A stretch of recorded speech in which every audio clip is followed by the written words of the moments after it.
उमेश पाटील यांच्या प्रत्येक आरोपाला खोडण्यात सचिन जाधव यशस्वी. लाव रे तो व्हिडिओ चर्चेत.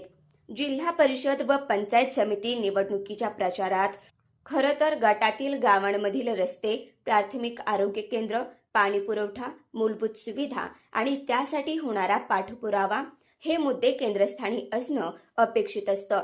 मात्र मोहोळ तालुक्यातील कुरुल जिल्हा परिषद गटात प्रचाराचा रोख विकासाकडून थेट साखर कारखान्यावरील आरोप प्रत्यारोपांकडे वळल्याचं चित्र दिसून येत आहे. मोहोळ तालुक्यातील कुरुल गटात राष्ट्रवादी काँग्रेस आघाडीचे उमेश पाटील हे निवडणुकीच्या रिंगणात असून त्यांच्या विरोधात जकराया शुगरचे संचालक सचिन जाधव हे भाजपकडून उमेदवार आहेत.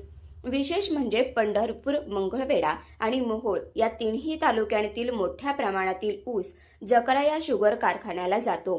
त्यामुळे या कारखान्याशी संबंधित आरोप प्रत्यारोपांचा थेट परिणाम ऊस उत्पादक शेतकऱ्यांवर होताना दिसतो. 3 महिन्यापूर्वी दिवाळी फराळाच्या काळात स्वतः उमेश पाटील यांनी मी माझ्या भागातील ऊस जकराया शुगरलाच पाठवण्यास सांगतो, कारण या कारखान्यात काटा मारला जात नाही असं जाहीर विधान केलं होतं. मात्र जिल्हा परिषद निवडणुकीच्या पार्श्वभूमीवर आता याच जकराया कारखान्यावर काटा मारण्याचा आरोप होत असल्यानं शेतकऱ्यांमध्ये संभ्रम निर्माण झाला आहे. प्रचार संपला असला तरी 3 महिन्यापूर्वी व्यक्त केलेला विश्वास आणि आजचा आरोप यातील विसंगती शेतकरी वर्गात चर्चेचा विषय ठरत आहे. आतापर्यंत वेळेत ऊस बिले देणारा आणि चांगला दर मिळवून देणारा कारखाना अशी प्रतिमा असलेल्या जकराया शुगरकडे शेतकरी विश्वासाने पाहतो. त्यामुळं उमेश पाटील यांनी केलेल्या आरोपामागे निव्वळ राजकीय हेतू तर नाही ना, अशी उघड चर्चा आता कुरुल गटात सुरू झाली आहे.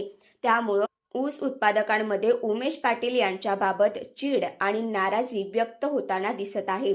दरम्यान मोजकं बोलणं आणि कामावर भर देणं अशी ओळख असणारे सचिन जाधव बेगमपूर येथील सभेत उमेश पाटील यांच्या टीकेला उत्तर देताना लावा तो व्हिडिओ असं म्हणत 2 महिन्यापूर्वीचा जकराया कारखान्यावर विश्वास व्यक्त करणारा उमेश पाटील यांचाच व्हिडिओ भर सभेत दाखवण्यात आला. या एका व्हिडिओमुळे संपूर्ण प्रचाराची दिशा बदलली असून उमेश पाटील यांच्या आरोपाची हवा निघाल्याची चर्चा आहे.